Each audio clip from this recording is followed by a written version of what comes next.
Ascot. Coming up is Alluring, and the field is now set. Red light appearing. All clear given. They're racing. She missed it a half a length, Lonsdale Lady, and had to be really bustled up as the speed comes from Wakantanka Toll Man. Fair Do jump well. Lonsdale Lady's going to posse up in the box seat after all of that. Over on the outside when they got going is Across the Sea, trapped a shade wide in the early part, followed by Alluring in the middle. Over on the inside is Criminal Code, being followed by 2IC, Lexton Gambler, Rexford, and the tail ender War Anthem.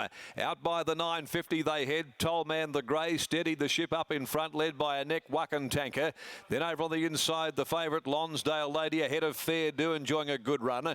Over on the outside is Across the Sea, who's out there in the river. A length and a half Alluring, being followed by 2IC, who's going to punch around them 3 and 4 deep. Back on the inside to Criminal Code, getting shuffled.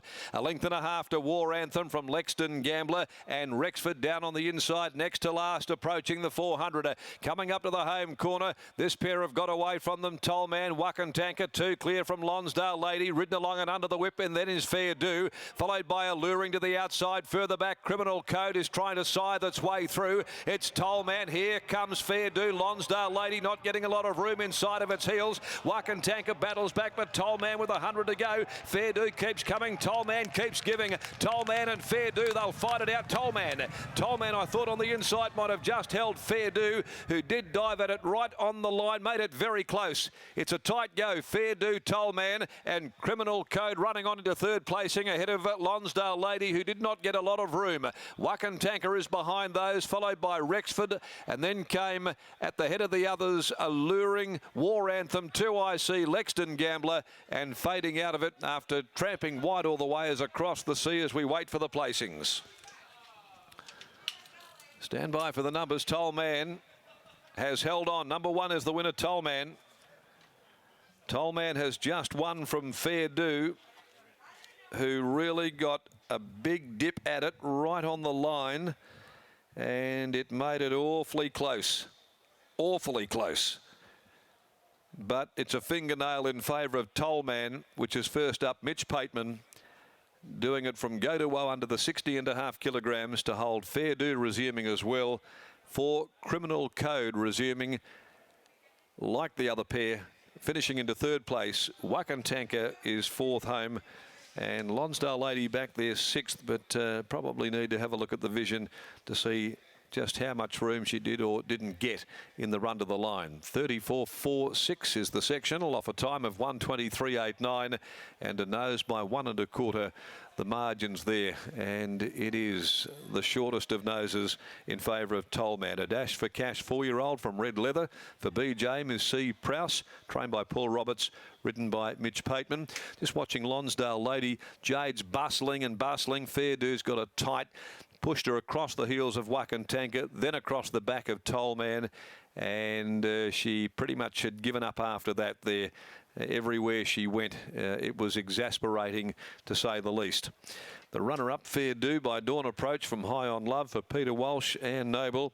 Also Keith Yelverton, David Law, Adrian Harrod, trained in by Robin Todd Harvey, ridden by Paul Harvey, and third, Criminal Code by Machino from Pale for Jay Beasley, Jimmy Anderson, Mrs. S. Beasley, M. McDonough, Jay Tierney, and trained by Tiana Robertson and ridden by Troy Turner. So 1:7.45 the placings on the fourth. Very tight finish. The Key Clean Handicap is the fifth at 5:30. No changes.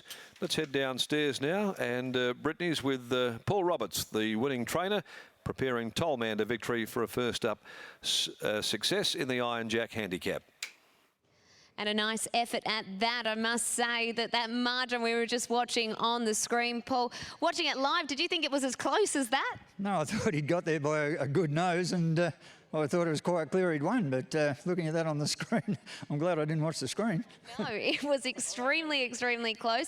73 days since we last saw the horse at the races. Do you just want to have a little bit of a freshen up after that first campaign? Yeah, he had 5 runs, and he really never got beaten more than a neck in 4 of them, and won his other one over a mile. And I just thought that he's going to be a really nice horse going ahead, and he's sort of growing and developing still, even though he's got the 4-year-old. And I just thought, no, I got a bit crook just before Christmas, and I thought it was an ideal time just to back off and give him a little break. And yeah, you know, and he really thrived in the break, and he's come back really good. He's come back a really nice horse, and I think we're going to sort of see a pretty handy horse this campaign. We've clearly been rewarded for giving him that little freshen up.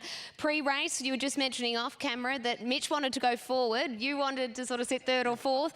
You must have been happy that Mitch took it into his own hands. Let's say it's just as well that it got up and it didn't get beaten. And on that note, we'll go chat to Mitch. Well done. Thank you. Mitch Pateman doesn't need instructions. You just wanted to go to the front, but I guess that was sort of handed to you when the favourite wasn't in front. Never in doubt once he got there. No, I really thought that if Lonsdale Lady could lead and roll along, that it would be hard to catch. So I thought if I could get in front of it and stack him up and sprint away, then I could probably beat it. And yeah, lucky we hung on. Put his nose out just on the line. Did you realise how close it was? Have you seen the photo in when you were coming back in? Oh, I knew it was very close, and I said to Paul, do you think you got me? And Paul said, yeah, I think I do. So when he talks, you generally listen, but I'm glad he was wrong this time. Go remind him. Well done. Cheers. Mitch Pateman and Paul Roberts combining with Tollman taking out race number 4 here at Ascot by the smallest of margins.